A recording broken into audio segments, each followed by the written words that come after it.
Fantasmagóricas historias de Moscú y cuentos de Stalin. Espionaje gay en la URSS. Un día de 1936, en Moscú, en el edificio de la Plaza de Lubyanka, un grupo de jóvenes atractivos e inteligentes se disponía a pasar una entrevista sin sospechar que no era una entrevista habitual. Los seleccionados estaban destinados a ser los mejores agentes del NKVD. La tarea que les pretendían encomendar no era capaz de cumplirla cualquiera. En el curso de algunos meses les instruirían en los nuevos métodos de espionaje. Y lo más importante era el arte de seducir a los hombres. Se les asignaba un número, no tenían nombres individuales, solo la designación de ser todos los halcones de Stalin. Así se llamaron los primeros espías gays en la URSS. Georgi Chicherin, comisario del pueblo para asuntos exteriores y antiguo amigo de Stalin, fue sometido por orden de este a una terapia aversiva contra la homosexualidad. La terapia, fundamentada en los experimentos de Pavlov, consistía en un tratamiento psiquiátrico doloroso y humillante en el cual el paciente se exponía a dos estímulos de manera simultánea. Uno de ellos es la actividad o estímulo que se desea erradicar y el otro es un estímulo que provocaba cierto grado de displacer o incluso dolor. Al cabo de unos años, este tratamiento forzoso se convirtió en una ola de masivas represiones contra las minorías sexuales. Los bolcheviques mostraron puntos de vista bastante libres sobre cuestiones sexuales, y en los años 20 la orientación sexual alternativa no se incluyó en la lista de delitos ni en la lista de trastornos mentales. En el contexto general, la legislación soviética parecía muy tolerante, mientras en muchos países de Europa occidental los homosexuales eran encarcelados. En la Rusia soviética, desde 1917 hasta 1933, el matrimonio civil entre personas del mismo sexo se practicó libremente. Sin embargo, Stalin no era en absoluto tolerante con la homosexualidad y puso en marcha una búsqueda secreta de medicamentos contra lo que se consideró una enfermedad hasta 1972. Pero todas estas crueles medidas no impidieron que Nikolai Yeshov, jefe del NKVD, se convirtiera en el iniciador del llamado Escuadrón de Espías Gays. Este grupo selecto de espías se caracterizaba por su flexibilidad sexual y poder mantener relaciones tanto con hombres como con mujeres, todo al servicio de la patria. Al cabo de unos meses, estos halcones conseguirían convertirse en amantes de ministros, agregados militares y otros altos funcionarios occidentales. Se les examinaba en profundidad, debían cumplir con todos los requisitos: belleza, equilibrio, elegancia, una exquisita cultura, saber estar, etc. La instrucción corría a cargo de Yeshov, y aunque aprendió a ocultarlo, pues en la Unión Soviética era motivo de encarcelamiento, se sabía en su círculo interno que el director del NKVD era homosexual. Fue él precisamente el que convenció a Stalin de crear un escuadrón de espías gays. Práctica que de hecho no era nueva, pues también en la época zarista hubo espías homosexuales al servicio de la patria que dejaron de existir al llegar al poder los bolcheviques. Y de nuevo se reanudó en 1936 por el propio Yeshov. En 1936 en Moscú los 10 primeros graduados de la escuela de espionaje gay se embarcaron en una misión. Atractivos, vestidos con ropas caras, extraordinariamente serios, los halcones de Stalin realizaban su primera misión. Tenían una difícil tarea que cumplir: encontrar pruebas incriminatorias contra el entonces caudillo italiano Benito Mussolini. En la época de los acuerdos secretos entre la URSS y Alemania, Hitler se preparaba para la guerra y firmó con Stalin un acuerdo secreto de colaboración. Pero al Führer le parecía poco y decidió unir al asunto a Mussolini, lo que no entraba en los planes de Stalin, y este decidió hacer todo lo posible por enfrentar a Alemania con Italia. A Stalin no se le ocurrió otra manera más eficaz que la de encontrar pruebas incriminatorias contra Mussolini. Y así aparecieron en Italia los primeros halcones de Stalin. Dmitry Merezhkovsky, emigrante ruso, escritor y poeta, era amigo de Mussolini y precisamente vivía entonces en Italia. Con él, uno de los halcones consiguió tener una íntima amistad. El plan iba en buen camino, parecía que todo iba sobre ruedas. Mussolini, al igual que Stalin, detestaba a los homosexuales. Era suficiente insinuarle al dictador que Merezhkovsky sentía preferencia por los hombres para que inmediatamente fuera enviado a la cárcel. Pero fue más astuto e ideó una argucia. Se quejó a Mussolini de un chantaje injusto y el dictador tomó medidas. En noviembre de 1937, en Moscú, el jefe del NKVD recibe un criptograma de alto secreto. La operación de los halcones de Stalin está al borde del colapso. Se sospecha del espionaje gay en Italia y si desenmascaraban al grupo no se podría evitar el escándalo. Mussolini encontraría la forma de vengarse de Stalin. Yeshov lo sabía y ahora esperaba ante el caudillo lo peor. Yeshov acudió al despacho de Stalin cuando de repente entró el jefe de seguridad del caudillo, Karl Pauker. Pauker en su momento fue recomendado a Stalin por Menshinsky como el mejor barbero, el cual se convirtió además en su lacayo y más tarde en jefe de seguridad.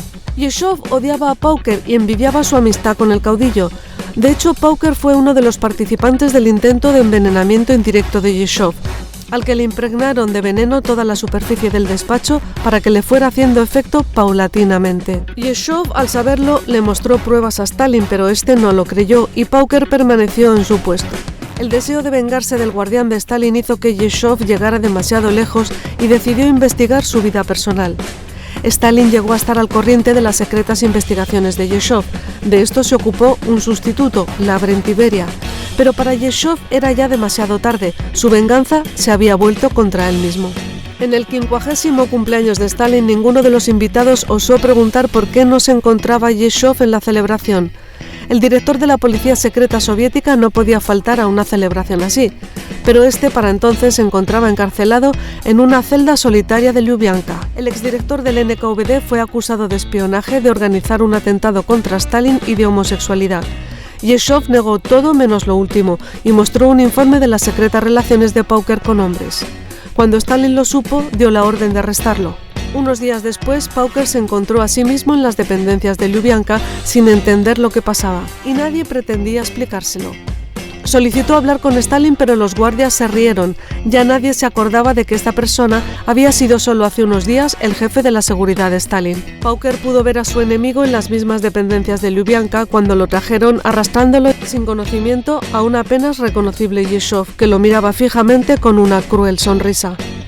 A Pauker le dispararon esa misma noche en un patio interior de Lubyanka. Yeshov vivió aún 2 años más y cuando ya no tenía más que confesar, compartió su destino con Pauker. Entonces empezaron las masivas represiones contra las minorías sexuales que llevó a cabo el nuevo director del NKVD, Lavrenti Beria. En 1938 llevaron a la cárcel a 5.000 homosexuales y Beria se ocupó personalmente del escuadrón de espías gays. Fue entonces cuando los halcones de Stalin trajeron los primeros frutos. A manos de Hitler llegan informes secretos y fotocopias de denuncias firmadas por Benito Mussolini que demostraban que en el pasado había sido espía de la Guardia del Zar.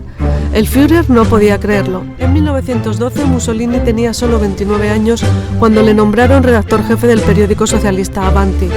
Empezó a reunir a nuevos y talentosos autores, y entre ellos había un emigrante ruso y de hecho un espía de la Guardia del Zar, Iván Manuilov. Por la fallida operación con el amigo de Mussolini, Dmitry Merezhkovsky, uno de los halcones, se vio obligado a salir del juego. Cuando la policía italiana vino a buscarle, ingirió inmediatamente una ampolla con veneno y esto salvó a sus compañeros de escuadrón que seguían en Italia desarrollando su misión. Los halcones buscaron y localizaron a Manuilov, que por aquel entonces hacía tiempo que se había cambiado de apellido. El encanto masculino y las tácticas de seducción de los espías del NKVD no pasaron desapercibidas y consiguieron de Manuilov la información de alto secreto que necesitaban. Hitler, decepcionado, pensó que no podía creer en su más cercano colaborador. El plan de Stalin funcionó, pero la situación tomó un rumbo inesperado y a cambio del chantaje, Mussolini concedió a Hitler una parte del territorio de sus colonias en África y garantizó la participación de 10 divisiones italianas en las operaciones militares de la Wehrmacht. En 1938, en Londres, Anthony Blunt, que pertenecía a los altos círculos del poder de Gran Bretaña, era el cuarto hombre de los 5 de Cambridge, un grupo de espías que trabajaron para la Unión Soviética durante la Guerra Fría y anteriormente a esta. Blunt era un comunista convencido que había sido formado en la doctrina marxista durante su etapa de formación universitaria. Le mostró a Churchill una nueva máquina de alto secreto llamada Enigma, que disponía de un mecanismo de cifrado rotatorio que permitía usarla tanto para cifrar como para descifrar mensajes.